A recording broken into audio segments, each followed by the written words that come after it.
வணக்கம் நண்பர்களே. Pure ஈவியினுடைய E-Pluto 7G electric பைக்கில் த்ராட்டில் ப்ராப்ளம் எப்படி இருக்கும், அது டிஸ்பிளேல எப்படி இண்டிகேட் ஆகும், நியூ ஸ்பேர் த்ராட்டில் எப்படி மாற்றலாம் அப்படிங்கிறத பற்றி ஆல்ரெடி நம்ம சேனலில் 2 வீடியோக்கள் பண்ணியிருந்தேன். அந்த வீடியோட லிங்க் நான் கீழே டிஸ்கிரிப்ஷனில் கொடுக்குறேன்.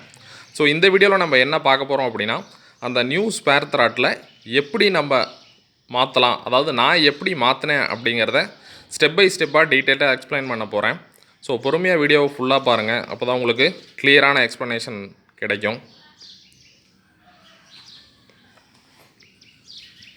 ஸோ இப்போ நான் நியூ ஸ்பேர் த்ராட்டில் மாற்றிட்டேன். இதை மாற்றுறதுக்கு முன்னாடி என்ன பண்ணணும் அப்படின்னா, ஃபஸ்ட்டு 2 சைடு மிரரையும் கழட்டிடுங்க. கழட்டிட்டு ஃப்ரண்ட்டில் இந்த ஹெட்லைட்டுக்கு வரக்கூடிய ரிங்கை இங்கே ஒரு ஸ்க்ரூ இருக்கும், ஆப்போசிட் சைடு ஒரு ஸ்க்ரூ இருக்கும், அதை கழட்டிடுங்க. அதற்கடுத்து இந்த ஃபைபர் கவருக்கு, இந்த கவரை ரிமூவ் பண்ணுறதுக்கு கீழே வந்து பார்த்தீங்கன்னா இந்த இடத்துல ஒரு ஸ்க்ரூ இருக்கும், அதுக்கடுத்து இங்கே ஒரு ஸ்க்ரூ இருக்கும். சேம் இதே மாதிரி ஆப்போசிட் சைட்லேயும் 2 ஸ்க்ரூ இருக்கும். இது ரெண்டையும் கழட்டிடுங்க. கழட்டிட்டு அதுக்கடுத்து வந்து பார்த்திங்கன்னா இந்த இடத்துல ஒரு லாக் இருக்கும். அதாவது இங்கே கீழே இருக்கக்கூடிய கவரில் இருக்கக்கூடிய டீத்து மேலே இருக்கக்கூடிய அந்த ஹோலில் லாக் ஆகிருக்கும். இதை வந்து பார்த்து சேஃபாக ரிமூவ் பண்ணுங்கள். கையில் அப்படியே நெம்புனீங்கன்னா இந்த இடம் உடஞ்சி போயிடும். ஸோ திருப்பி அது லாக் ஆகாது. அதனால் என்ன பண்ணணுன்னா, ஒரு சின்ன ஸ்க்ரூ ட்ரைவர் எடுத்து இந்த கேப்பில் உள்ளே விட்டு இப்படி நெம்புனீங்கன்னா இந்த டீத் வெளியில் வந்துடும். ஸோ அப்போ இந்த சைடு லாக் ஓப்பன் ஆயிரும். சேம் அதே போலையும் ஆப்போசிட் சைட்லேயும் இந்த மாதிரி இந்த கேப்பில் விட்டு நெம்புனீங்கன்னா அந்த லாக் ஓப்பன் ஆகிடும். ஸோ ஓப்பன் ஆனதுக்கப்புறம் நீங்கள் இந்த மாதிரி இந்த கவரை அப்படியே திருப்பினீங்கன்னா இந்த மாதிரி ஸ்பீடாமீட்டர் கன்சோல் திரும்பி வந்துடும். ஸோ இப்போ இதில் வந்து பார்த்திங்கன்னா ஓல்டு த்ராட்டில் இங்கே இருக்குது. ஸோ நமக்கு வந்த ப்ராப்ளம் என்ன அப்படின்னா, த்ராட்டில் கனெக்டர்ஸில் பைக்கில் இருக்கக்கூடிய கனெக்டர் வந்து பார்த்திங்கன்னா ஃபீமேல் கனெக்டராகவும், த்ராட்டிலிருந்து போகக்கூடிய இந்த கனெக்டர்ஸ் வந்து பார்த்திங்கன்னா மேல் கனெக்டராகவும் இருந்தது. ஆனால் நமக்கு ஸ்பேராக கிடச்ச மாடலில் வந்து பார்த்திங்கன்னா த்ராட்டிலிருந்து போகக்கூடிய கனெக்டர்ஸ் ஃபீமேல் டைப்பில் வந்துருச்சு. ஆனால் 2 டைப் மாடல், அதாவது மேல் அண்ட் ஃபீமேல் 2 டைப்லையும் நமக்கு ஸ்பேர்ஸ் அவைலபிளாக தான் இருக்குது. உங்களுக்கு ப்ராப்பரான ஃபீமேல் எண்டு கனெக்டர் கிடச்சிது அப்படின்னா நீங்கள் அதை ஈஸியாக மாற்றிக்கலாம். அப்படியே இந்த கனெக்டர்ஸை கழட்டிட்டு திருப்பி நீங்கள் ஃபிக்ஸ் பண்ணிக்கலாம்.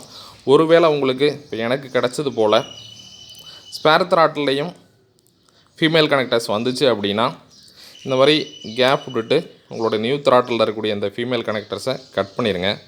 கட் பண்ணிவிட்டு உங்களுடைய ஓல்டு த்ராட்டில் அதில் இருக்கக்கூடிய இந்த மேல் எண்டு கனெக்டர்ஸையும் இதே மாதிரி கட் பண்ணி எடுத்துட்டு அதை உங்களுடைய நியூ ஸ்பேர் த்ராட்டிலில் இந்த மாதிரி கனெக்டர்ஸை கலர் கோடு பார்த்து கனெக்ட் பண்ணாதீங்க. கலர் கோடு பார்த்து கனெக்ட் பண்ணால் கூட கனெக்ஷன்ஸ் மாறுது. ஸோ மேல் அண்ட் ஃபீமேல் கனெக்டர்ஸை ஒரு தடவை கனெக்ட் பண்ணி ஒவ்வொரு ஒயருக்கும் நேராக எந்த கனெக்டர்ஸ் வருது அப்படிங்கிறத பார்த்து கனெக்ட் பண்ணுங்கள். அதுக்கு முன்னாடி பழைய த்ராட்டில் கனெக்டரை நீங்கள் கழட்டுறதுக்கு முன்னாடி எது உங்களுக்கு ஸ்பீட் கண்ட்ரோலுக்கு, எந்த கனெக்டர் வந்து பார்த்தீங்கன்னா உங்களுக்கு த்ராட்டில் கண்ட்ரோலுக்கு, எது வந்து பார்க்கிங் ரிமூவருக்கு அப்படிங்கிறத நீங்கள் நோட் பண்ணி வச்சுங்க. அதாவது இதில் இருக்கக்கூடிய 2 பின் ஒயர் கனெக்டர் வந்து பார்த்தீங்கன்னா பார்க்கிங் ரிமூவ் அண்டு பார்க்கிங்க்கு, அதாவது பார்க்கிங் ஸ்விட்சுக்கு வரக்கூடிய கனெக்டர் 2 ஒயர் கனெக்டரு. அதற்கடுத்து ரெட்டு பிளாக்கு க்ரீன் அல்லது ரெட்டு பிளாக்கு ப்ளூ இருக்கக்கூடிய கனெக்டர் வந்து பார்த்திங்கன்னா உங்களுக்கு த்ராட்டில் கண்ட்ரோலருக்கு. ஸோ அதனால் ரெட்டு பிளாக் வயர் இருந்ததுன்னா அது கம்பல்சரி த்ராட்டிலுக்கு வரக்கூடியது. அதற்கடுத்து எல்லோ ஒயிட்டு அந்த காம்பினேஷனில் இருக்கக்கூடிய 3 ஒயர் கனெக்டர் வந்து பார்த்திங்கன்னா உங்களுக்கு ஸ்பீடு செலெக்ஷன், அதாவது 1 2 3 ஸ்பீடு செலக்ட் பண்ணுறோம்ல, அதுக்காக வரக்கூடியது. ஸோ அதனால் வந்து பார்த்திங்கன்னா கழட்டும் போது அதெல்லாம் மார்க் பண்ணிக்கோங்க. ஸோ இந்த மாதிரி மார்க் பண்ணிக்கிட்டு கனெக்டர் டு கனெக்டர் ஒரு தடவை கனெக்ட் பண்ணி நீங்கள் இது பண்ணுங்கள். ஏன்னா சேம் இந்த கனெக்டரில் ஓல்டு கனெக்டரில் இருந்த கலர் கோடிங் சேம் அப்படியே ஃபிக்ஸ் பண்ணால் அது கரெக்டாக வரல. அதனால் கனெக்ஷன்ஸ் செக் பண்ணி பண்ணுங்கள். இப்போ நான் போட்டுக்கிறத உங்களுக்கு காட்டுறேன். அதாவது இது வந்து பார்க்கிங் சுவிட்சு. இதுக்கு நீங்கள் எப்படி கலர் கோடு மாற்றி அடித்தாலும் பிரச்சனை இல்லை. இது என்ன ஜஸ்ட் ஒரு ஆன் ஆஃப் மாதிரி தான். அதற்கடுத்து இங்கே இருக்கிறது வந்து பார்த்திங்கன்னா த்ராட்டில் ஸ்பீடு கண்ட்ரோலுக்கு வரக்கூடியது. ஸோ இங்கே வந்து பார்த்திங்கன்னா ரெட்டுக்கு ரெட்டு, பிளாக்குக்கு பிளாக்கு, க்ரீனுக்கு க்ரீன் வந்துடுது.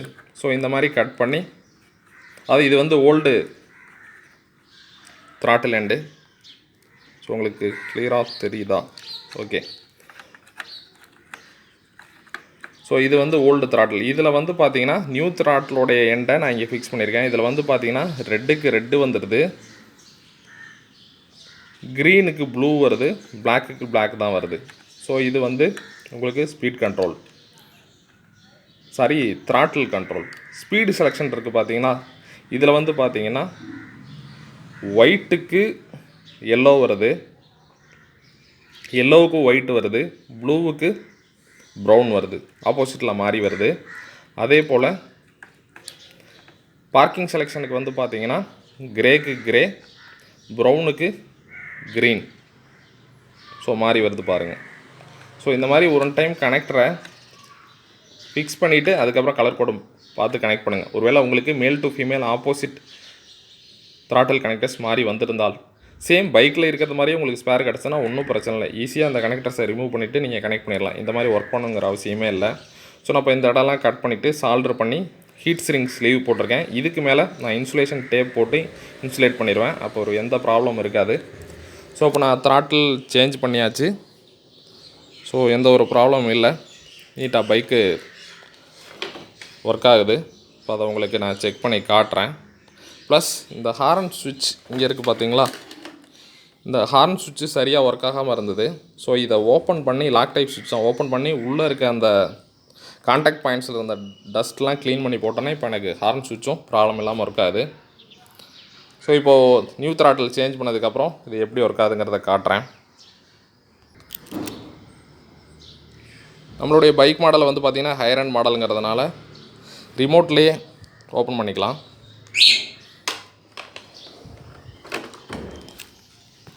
ஸோ இப்போ பாருங்கள், உங்களுக்கு டிஸ்பிளே கிளியராக தெரியும். பார்க்கிங் இருக்குது. ஸோ இந்த நியூ த்ராட்டில் தான் அது. பார்க்கிங் சுவிட்சை ப்ரெஸ் பண்ணுறேன், பார்க்கிங் ரிமூவ் ஆகிடுச்சு. ஸ்பீடு செலெக்ஷன் 1ல் இருக்குது, அதை 2 மாற்றுறேன், அடுத்து 3 மாற்றுறேன். ஸோ த்ராட்டில் ரைஸ் பண்ணுறேன்.